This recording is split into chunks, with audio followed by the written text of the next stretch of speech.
Parfois, on voudrait que l'Église explose, qu'on chante les cantiques, mais ça, c'est l'Église.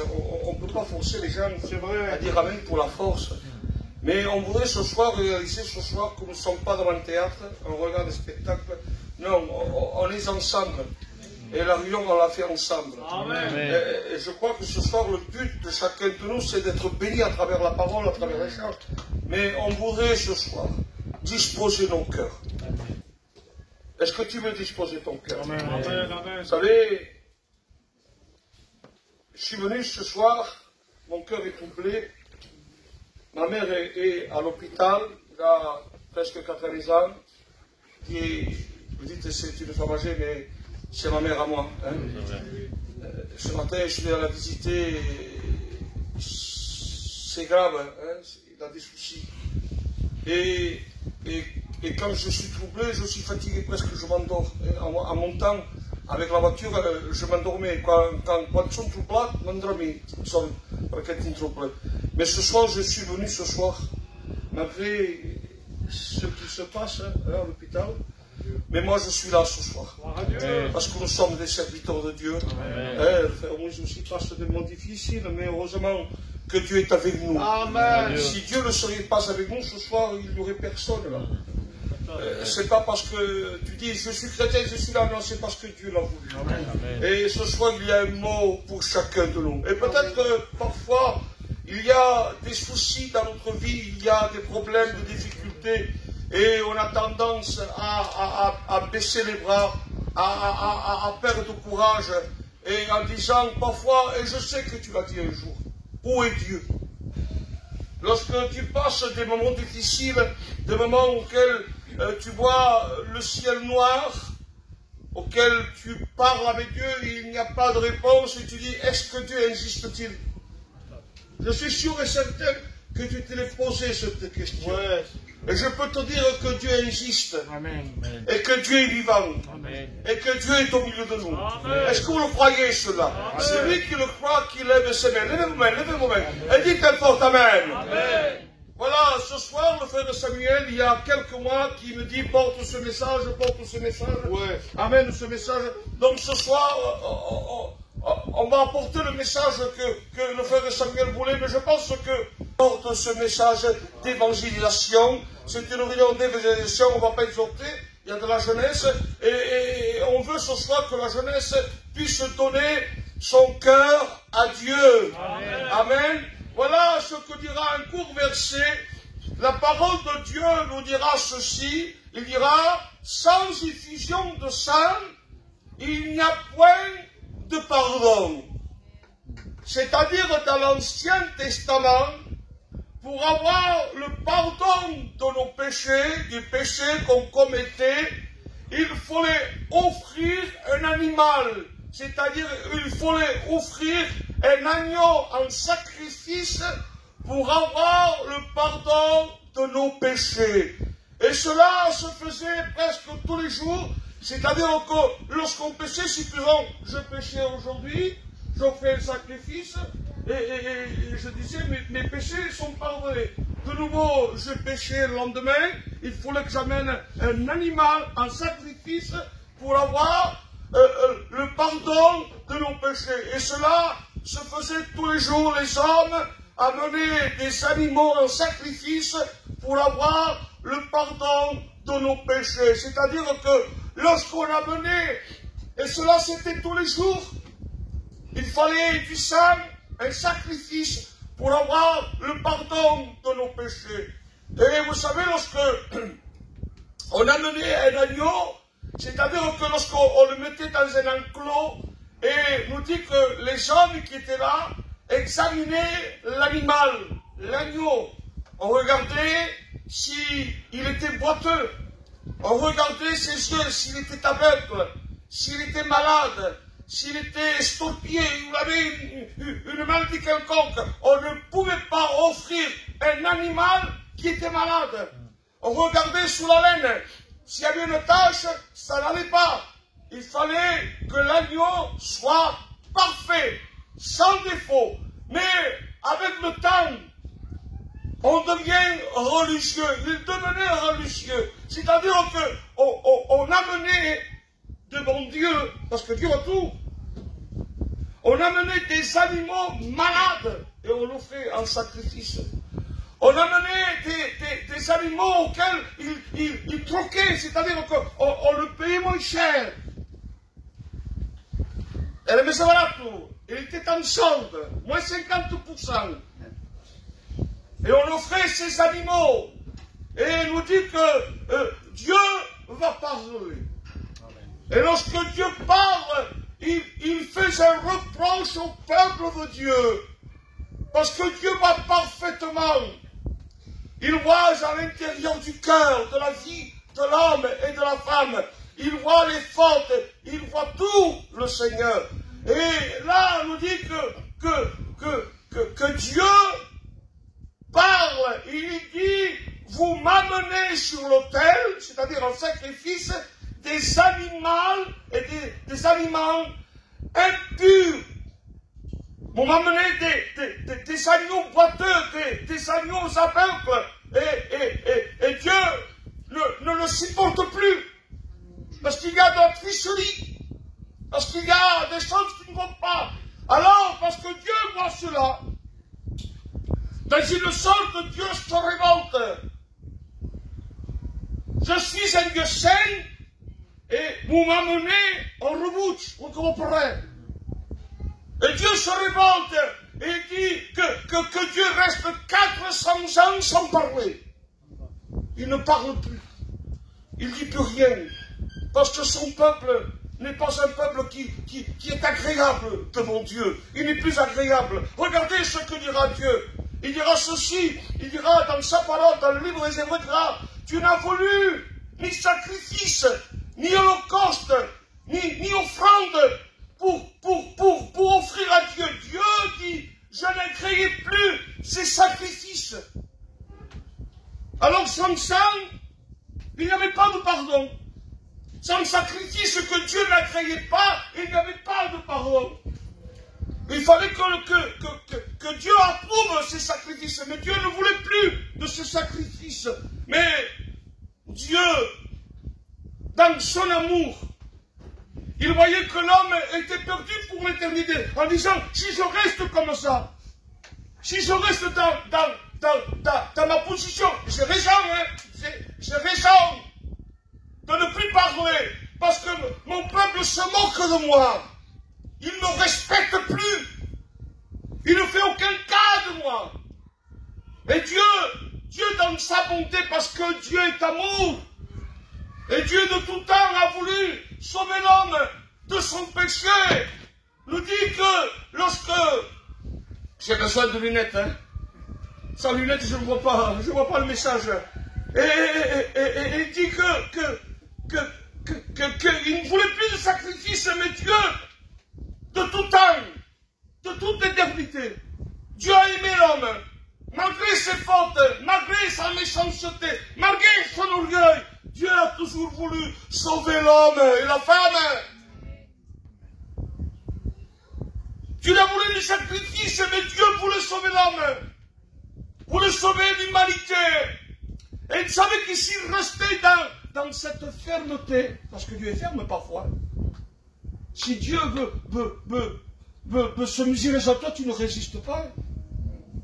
Est-ce que tu veux te confronter contre Dieu? Qui peut se confronter contre Dieu? Et Dieu voulait sauver l'homme de tout temps. Mais comment sauver l'homme? Parce que de lui-même ne peut pas se sauver. Les sacrifices qui m'amènent ne valent plus rien. Je ne veux pas. Comment faire? Comment sortir l'homme de la perdition? Comment les sauver? Comment? Alors Dieu, dans son amour, alléluia, parce que Dieu est amour. Amen. Non, accompagnez-moi s'il vous plaît ce soir. Hein. Je m'arrête, je m'assois. Dieu est amour. Amen. Et parce qu'il est amour, dans son ciel de gloire, les anges chantent Saint, Saint, Saint, et l'Éternel des armées. Saint, Saint, Saint. Il y a une orchestre céleste qui chante la gloire Mais Dieu dit, chut, silence. Et l'orchestre fait silence. Et Dieu lance un appel dans le ciel. Et dit, qui marchera pour nous? Et qui envoie-je pour sauver l'homme de son péché? Gabriel, Michel, c'est des gens importants. Personne ne parle. Ange, archange, chérubin, séraphin, personne ne parle. Tout le monde fait silence. Mais il y a une voix. Une voix qui se lève parmi les anges. C'est la voix de Jésus. Est-ce que vous savez, est-ce que lorsque Jésus prend la parole, est-ce que Jésus ne savait pas? Est-ce que Jésus ne savait pas ce qu'il devait endurer, ce qu'il devait se passer? Jésus connaît tout, hein? Amen. Il savait ce qu'il devait se passer sur la terre. Lorsqu'il viendrait sur la terre, il savait qu'il devait se dépouiller de sa gloire. Parce que Jésus est Dieu. Il est saint. Il est pur. Santo. Et lorsque Jésus se lève dans le ciel de gloire, il dit, mon Père, je sais que tu ne m'envoies pas pour passer un moment. Tu ne m'envoies pas pour passer un moment pour me faire voir. Oh, je suis le Fils de Dieu. Non, non, non, non, il savait. Sabia que tenait d'Andura. Mais mon Jésus et moi, c'est un héros. Ce n'est pas n'importe qui. Il est géant, mon Jésus. Et dit, Seigneur, envoie-moi pour faire ta volonté. C'est-à-dire, envoie-moi pour accomplir la mission, le plan, le schéma pour sauver l'humanité de son péché. Envoie-moi, Seigneur, accomplir cette mission. C'est quoi une mission? L'autre jour, je m'excuse s'il y a du tel, je regardais un feuilleton ancien, j'étais petit comme le petit là. Je me rappelle qu'ils faisaient des feuilletons, que c'était mission impossible, un film ancien. Et ils l'ont fait, mission impossible. Et la mission de Jésus, c'était une mission impossible, que les prophètes ne pouvaient pas accomplir, que les rois ne pouvaient pas accomplir, que les hommes ne pouvaient pas accomplir. La mission impossible, c'était Jésus qui devait l'accomplir.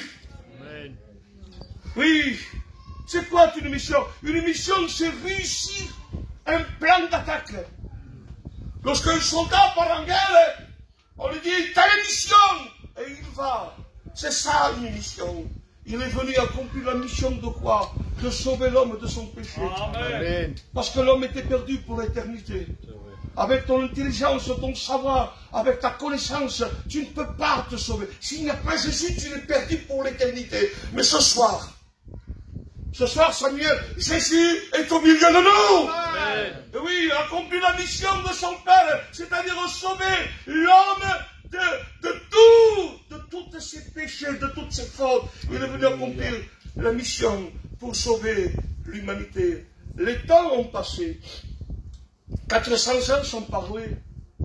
Mais comme Dieu voulait sauver l'humanité, Dieu parle de nouveau. Est-ce qu'il parle à un prophète? Ça c'est... Est-ce qu'il parle à quelqu'un d'important? Lorsqu'il parle, Jésus, il parle à une femme, une fadrine. Est-ce parce que ça va? Et cette jeune fille, il a une conversation. Et c'est Marie. Et il y a un plan divin là. Il y a le plan de Dieu, le schéma de Dieu. Amen. Il y a la volonté de Dieu. Et l'ange apparaît et dit, Marie, tu enfanteras un fils. Et celui qui sera le sauveur de tous les hommes. Tu enfanteras un fils et tu lui donneras le nom d'Emmanuel. Dieu parmi nous. Amen. Non, non, non. Dieu parmi nous. Amen. Et ce Dieu ce soir, il est au milieu de nous. Amen. Il est là ce soir. On l'appellera Emmanuel, c'est comme dire Dieu est avec nous. Et lorsque le jour est venu, lorsque le jour est venu où Jésus, vous savez, lorsqu'il est venu avec un but précis pour être né. Et toi, Bethléem, Ephrata, c'est une prophétie. De toi sortira celui qui dominera sur Israël. Et lorsque Jésus est né à Bethléem, c'était la ville des rois. Les rois naissaient à Bethléem. C'était la ville des rois, où il y avait l'essence d'un roi. Et nous dit qu'il y avait des bergers qui étaient en train de garder un troupeau. Oui, et lorsqu'ils gardent le troupeau, nous dit qu'un ange apparaît. Et lorsqu'ils voient l'ange apparaître, ils ont peur. La grandeur de Dieu, un ange, ils ont peur. Il dit, n'ayez pas peur, car aujourd'hui, il vous en est un sauveur qui s'appelle Jésus. Et ce soir, ce sauveur est là. Amen. Amen. Amen. Il est là ce soir. Le sauveur est né. Il n'avait peur. Il dit, n'ayez pas peur. Car aujourd'hui, dans la ville de David, il vous en est un sauveur qui s'appelle Jésus. Amen. Amen. Et lorsque les temps ont passé, je crois que c'est entre 8 ou 9 jours qu'on doit présenter l'enfant né, celle que je chante.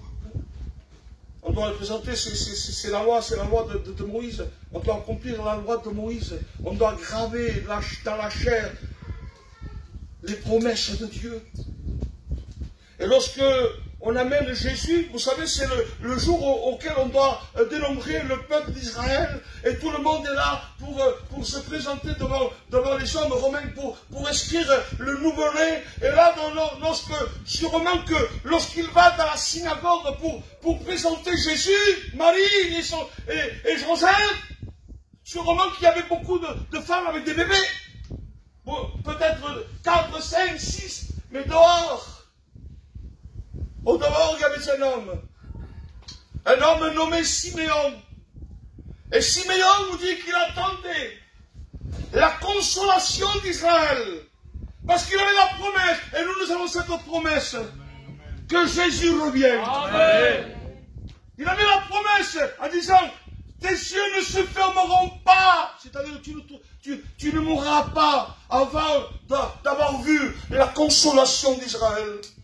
Et Siméon était dehors, il attendait cette promesse. Mais 1 jour, 2 jours, 3 jours, 20 jours, 1 mois, 2 ans, 3 ans, il attendait.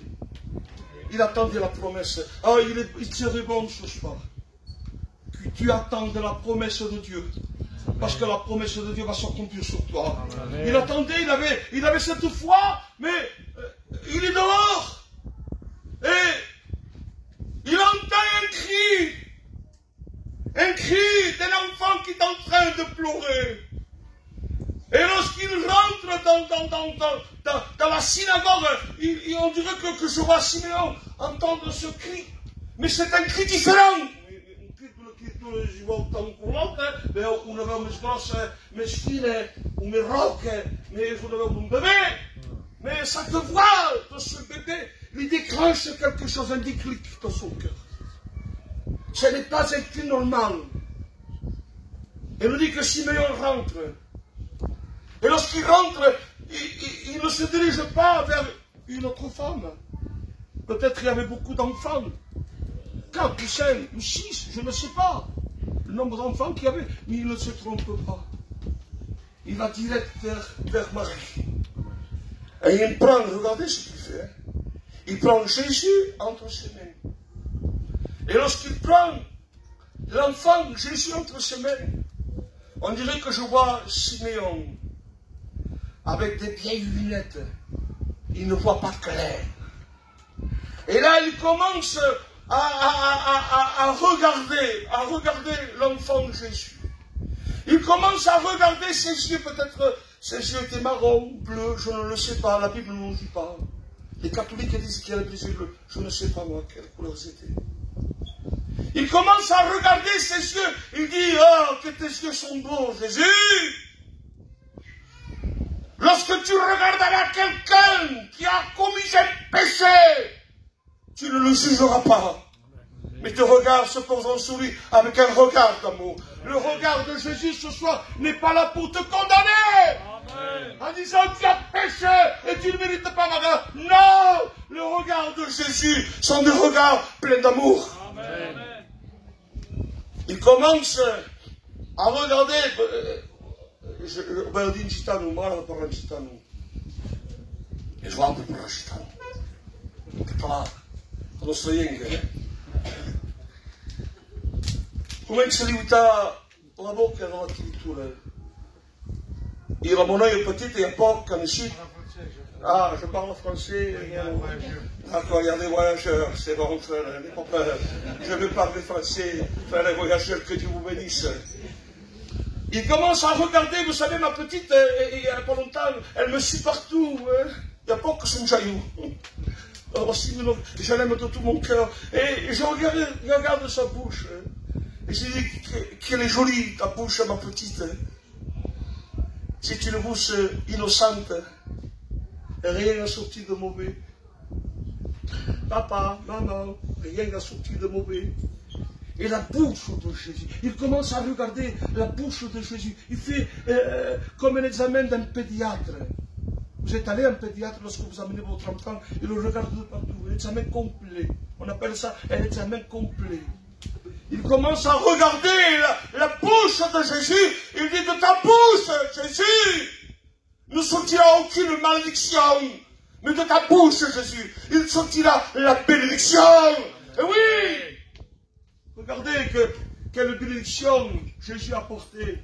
Lorsqu'on amène, je m'excuse du mot ce soir, lorsqu'on amène devant Jésus une femme qui a commis un péché, les hommes veulent la tuer. Ils veulent la lépider. Parce que c'est ça l'homme. L'homme toujours lui pointe du doigt, mais il ne se le regarde pas à lui. Lui jamais. Lui il est saint, parfait. Ça va être un peu smaillé. Toujours vous tuer. Mais de Jésus, la bouche de Jésus, il ne sorte pas la condamnation. Mais Jésus l'a pardonné de tous ses péchés. C'est-à-dire que Jésus, ce soir, je m'avais du message, je vais se quitter. Amen, amen. Vous me laissez 5 minutes de plus, Jésus. Amen. Il y avait plus à dire, mais ce n'est pas la peine de compliquer ce soir. Mon Dieu, on va faire compliquer le message. Dieu parlait tout simplement, il parlait de pêche, de vigne, de pain, de vin. Ne compliquez pas Jésus. Non, on complique en de bons messages. Non, laissons faire le Saint-Esprit. Et lorsqu'il parle pour pardonner tes péchés. Tu as besoin ce soir que le sang de Jésus te pardonne de tout péché. Parce que le sang de Jésus pardonne nos fautes, nos péchés. Oui, le sang de Jésus est celui qui peut te sauver ce soir. Oui, le sang du Christ, c'est un sang précieux. Il commence à regarder les mains de ce petit bébé Jésus. C'est magnifique. Ce sont des mains saintes. Ce ne sont pas des mains meurtrières. David, tu ne construiras pas le temple parce que tes mains sont pleines de sang. C'est ton fils qui le fait. Les mains de l'homme sont des mains meurtrières. Oui, mais les mains de Jésus, ce n'étaient pas des mains meurtrières, mais c'était des mains remplies de compassion. C'est-à-dire tes mains, Seigneur. Lorsqu'ils se poseront sur un malade, le malade sera guéri. Amen. Lorsque les gens auront faim, tu multiplieras le pain et les poissons et tu donneras à manger. Tes mains, Seigneur, lorsqu'ils se poseront sur les yeux des aveugles, ils seront guéris. Les mains de Jésus sont saintes. Vous dites pas Amen. Les mains de Jésus sont des mains saintes. Vous savez que la création de Jésus était, il a jeté les étoiles au firmament, il a construit tout ce qu'il y est. Ses mains sont puissantes. Si vous voulez t'écraser Jésus, il t'écraserait comme un morceau de papier. Regardez, s'il veut Jésus, il est Dieu Jésus. Il est comme Dieu, il est Dieu. Si vous voulez t'écraser ce soir, regardez ce qu'il ferait. C'est ça Jésus. S'il veut m'écraser, regardez. Je n'existe plus. Mais ces mains, ce ne sont pas des mains meurtrières. Ce sont des mains de compassion. Et qui veut se poser sur toi. Et te bénir ce soir. Est-ce que tu vas être béni? Amen. Celui qui va être béni, lève ta main. Au nom de Jésus, lève ta main. Et dis un fort Amen. Amen. Lui, il veut te bénir ce soir. Il veut te sauver, il veut te pardonner. Les mains de Jésus. Il regarde les pieds de Jésus. Ammonaje. Opzwoliłem Francesco, mówię catalan. Zakładaj śmieszne. Ammonaje petite, il fait pas tous os peus. Wow. Ma petite fille, cada dia, il est chez copain, on sait, on arrive chez copain, petite até 14 ans, il fait pas tous os peus. Et cet homme, il commence à regarder les pieds de Jésus. Ah, Jésus. Jésus, ah, que tu feras beaucoup de chemin. Tu vas parcourir la Galilée, tu vas aller à Gethsémani, tu vas aller partout. Tes pieds à Jéricho, tes pieds vont parcourir des millions de kilomètres. Et la parole de Dieu nous dit qu'ils sont beaux, les pieds sur la montagne, qui annoncent de bonnes nouvelles. Oh, ce soir, les pieds de Jésus sont là ce soir. Amen. Pour t'apporter une bonne nouvelle. Et te dire qu'il veut te sauver, qu'il veut te pardonner, qu'il veut te laver, te purifier. Oui. Ils sont beaux, les pieds de Jésus, lorsqu'il s'arrête. Le cri de Bartimée. Jésus était en chemin. Je ne sais pas où c'est qu'il allait. Bartimée était au bord du chemin. Jésus est en train de marcher avec la foule.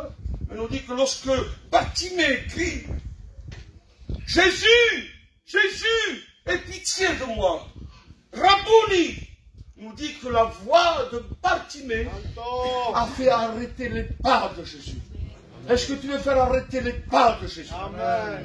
Et lorsque tu cries à Dieu, crois-le que Jésus, qu'ils sont beaux les pieds sur la montagne, qui annonce des bonnes nouvelles. Oui, mes amis, mes frères et sœurs, vous savez, j'avais beaucoup de choses à dire, mais ça ne fait rien ce soir. Je casse le message. Je crois que ce soir, j'ai assez parlé. Te dire ce soir que Jésus est au milieu de nous. Amen. Et que si tu as besoin de lui, il ne va pas dire je passerai demain, mon frère, pour te bénir. Ou demain, ma soeur, je passerai demain. Je n'ai pas le temps. J'ai des affaires plus importantes. Ça, c'est Rome. J'ai des affaires plus importantes. Non, non, non, Jésus ne fait pas de retard. Amen. Lorsque tu l'appelles, il s'arrête. Amen. Veux-tu l'appeler ce soir? J'aimerais que celui qui va appeler Jésus se lève de sa place. Qui veut appeler Jésus et le faire arrêter pour recevoir la bénédiction? Celui qui le veut, qu'il se lève de sa place. Amen, amen. Gloire à Dieu. Gloire à Jésus. Qui veut faire arrêter les pas de Jésus pour qu'il te bénisse et qu'il te sauve ce soir? Amen. Se lève ce soir. Se lève. Celui qui veut la bénédiction, lève-toi au nom de Jésus. On va jouer au piano. On va jouer un cœur. On ferme nos yeux, s'il vous plaît. J'ai terminé. J'ai terminé. J'ai terminé. Je ne sais pas le temps que j'ai prêché. Je ne sais pas si c'est 10. Je ne sais pas. Peu importe le temps. J'aimerais que tu fermes les yeux, s'il te plaît. On joue un cœur ou on chante un cœur, comme vous voulez. On va laisser la place à votre responsable. Quelqu'un, on ferme les yeux, s'il vous plaît.